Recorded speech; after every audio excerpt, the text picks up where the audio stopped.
जी बिस्मिल्लाहिर्रहमानिर्रहीम। इय्याका नअबुदु व इय्याका नस्तईन।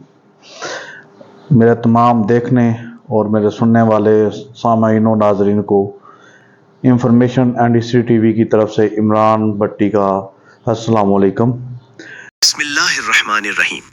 अस्सलाम वालेकुम दोस्तों, उम्मीद है आप सब खैरियत से होंगे। आज की ये वीडियो एक खास कमेंट की वजह से बना रहे हैं। हमारे चैनल पर रशीद भाई का कमेंट आया था जो पंजाब से हैं। उन्होंने कंबोज कौम की मुकम्मल तारीख की वीडियो की दरख्वास्त की थी, कदीम जमाने से लेकर आज के दौर तक। तो रशीद भाई, ये वीडियो आपके कमेंट के जवाब में है। आपकी वजह से हम ये दिलचस्प मौजू उठा रहे हैं। कंबोज एक कदीम कौम है जो ईरानी और हिंदुस्तानी तारीख में अहम किरदार अदा करती रही है। कुछ रवायात में उन्हें हजरत साम बिन हजरत नूह अलैहिस्सलाम की औलाद से जोड़ा जाता है और कहा जाता है कि इनकी जड़ें बहुत पुरानी हैं। आज हम इस कौम की इब्तिदा, फतूहात, सल्तनतें और मुख्तलिफ कबीलों से ताल्लुकात को देखेंगे, थोड़ा ड्रामाई अंदाज में, ताकि आपको लगे जैसे आप खुद तारीख के सफहात में घूम रहे हो। तो चलिए कंबोज की इस दिलचस्प दास्तान को शुरू करते हैं। दोस्तों, कंबोज कौम की इब्तिदा कदीम जमाने से मिलती है, जब ईरानी कबाइल वस्ती एशिया और अफगानिस्तान के इलाकों में आबाद थे। रवायात के मुताबिक कंबोज एक जनूब मशरकी ईरानी कौम थी जो जरतश्ती मजहब की पैरोकार थी और घोड़ों की परवरिश और जंगी महारत के लिए मशहूर थी।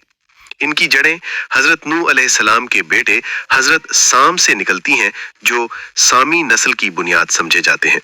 ये कौम अफगानिस्तान के शुमाल मशरकी इलाकों में रहती थी, जहां से वो हिंदुस्तान की तरफ हिजरत करती रही। वैदिक दौर में पाणिनी और दीगर कदीम हिंदुस्तानी मतनों में कंबोजों का जिक्र मिलता है, जहां उन्हें महाजन पदों में से एक कहा गया है। उनकी राजधानी राजपुर थी और वो गंधारा और बख्तर के करीब रहते थे। तसव्वुर करें, एक कौम जो पहाड़ों में घोड़े पालते और दुश्मनों पर हमला आवर होते। ये कंबोज की इब्तिदाई तस्वीर है। अब आते हैं इनकी फतूहात और सल्तनतों की तरफ। कंबोज कौम ने दुनिया के कई इलाकों पर असर व रसूख कायम किया। कुछ रवायात में हजरत जुल्करनैन अलैहिस्सलाम, जिन्हें साइरस आजम से तशबीह दी जाती है, को भी कंबोज नस्ल से जोड़ा जाता है। साइरस ने अकीमनी सल्तनत कायम की, जो दुनिया की सबसे बड़ी सल्तनतों में से एक थी, और कंबोज कबाइल इस सल्तनत के शुमाल मशरकी इलाकों में शामिल थे। इनकी जंगी सलाहियतों की वजह से वो सल्तनत के मुहाफिज बने। फिर सासानी सल्तनत का दौर आया, जो ईरानी तारीख का सुनहरी दौर है। सासानी बादशाह जैसे नुसरवान आदिल और बादशाह सासान को भी बाज रवायात में कंबोज नस्ल से मंसूब किया जाता है। ये सल्तनत ईरान से लेकर वस्ती एशिया तक फैली और कंबोज कबाइल ने इसमें अहम किरदार अदा किया, खास तौर पर घुड़सवार फौज के तौर पर। नुसरवान आदिल की अदल व इंसाफ की कहानियां आज भी मशहूर हैं और ये कंबोज की हिकमत और ताकत की अलामत बनी। दोस्तों, कंबोज की तारीख हिंदुस्तान और अफगानिस्तान से जुड़ी हुई है। महमूद गजनवी, जो गजनी के सुल्तान थे, को भी कुछ लोग दास्तानों में कंबोज से जोड़ा जाता है, क्योंकि गजनी कंबोज इलाके का हिस्सा था। महमूद ने हिंदुस्तान पर 17 हमले किए और सल्तनत को वुसअत दी, जो कंबोज की जंगी रवायात से मिलती जुलती है।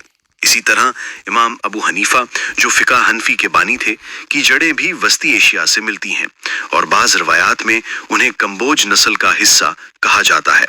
कंबोज कौम ने हिंदुस्तान में पंजाब और हरियाणा में आबाद होकर काश्तकारी और तिजारत की। वो किश्तिया तबके से ताल्लुक रखते थे और मुगल दौर में भी अहम ओहदों पर फाइज रहे। अब देखिए कंबोज के कबीलों से ताल्लुकात। रवायात के मुताबिक तुरानी, यूसुफजई, यागौरी, पठान और दीगर अफगान कबाइल कंबोज नस्ल से जुड़े हैं। यूसुफजई एक पठान कबीला है जो अफगानिस्तान और पाकिस्तान में आबाद है और इनकी इब्तिदा अश्वका से मिलती है, जो कदीम कंबोजों की एक शाख थी।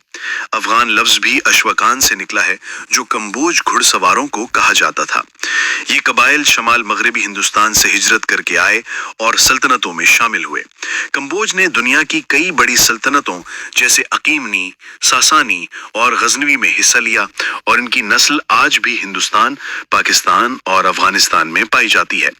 जदीद दौर में कंबोज कम्युनिटी पंजाब में किसान और ताजिर के तौर पर मशहूर है और इनकी सकाफत में कदीम ईरानी और हिंदुस्तानी अनासिर मिल जाते हैं। हिंदुस्तान में कंबोज हरियाणा, पंजाब और उत्तर प्रदेश में किसान कम्युनिटी के तौर पर जिंदा है, जबकि पाकिस्तान में वो पंजाब और सिंध में तिजारत और ज़राअत में मसरूफ हैं। अफगानिस्तान में इनकी बाकियात नूरिस्तानी और दीगर कबाइल में मिलती हैं, जहां वो अपनी कदीम सकाफत को बरकरार रखे हुए हैं। आजकल कंबोज लोग जदीद कारोबार, तालीम और सियासत में भी आगे बढ़ रहे हैं और इनकी कम्युनिटी सोशल मीडिया और तंजीमों के जरिए अपनी तारीख को जिंदा रख रही है। दोस्तों, कंबोज कौम की तारीख से हमें ये सबक मिलता है कि कबाइल की हिजरतें और सल्तनतें वक्त के साथ तब्दील होती हैं, लेकिन इनकी मेरास जिंदा रहती है। ये कौम ताकत, हिकमत और इत्तेहाद की मिसाल है, जो हजरत नूह अलैहिस्सलाम की औलाद से लेकर आज तक फैली हुई है। अगर ये वीडियो आपको पसंद आई हो तो लाइक जरूर करें, शेयर करें अपने दोस्तों के साथ और कमेंट में बताएं कि कंबोज कौम की तारीख का कौन सा हिस्सा आपको सबसे दिलचस्प लगा। खासतौर पर रशीद भाई, आपका शुक्रिया इस मौजू की तजवीज़ के लिए। मजीद ऐसी तारीखी वीडियोस के लिए चैनल को सब्सक्राइब करें और बेल आइकॉन दबा दें ताकि नोटिफिकेशन मिलती रहे। अगली वीडियो में मिलते हैं। अल्लाह हाफिज। जी तो दोस्तों, ये थी आज की वीडियो। तो उम्मीद करता हूँ आपको अच्छी लगी होगी। तो इंशाल्लाह फिर मिलेंगे एक नई वीडियो में। इजाज़त दीजिए। अल्लाह हाफिज़। अस्सलाम वालेकुम।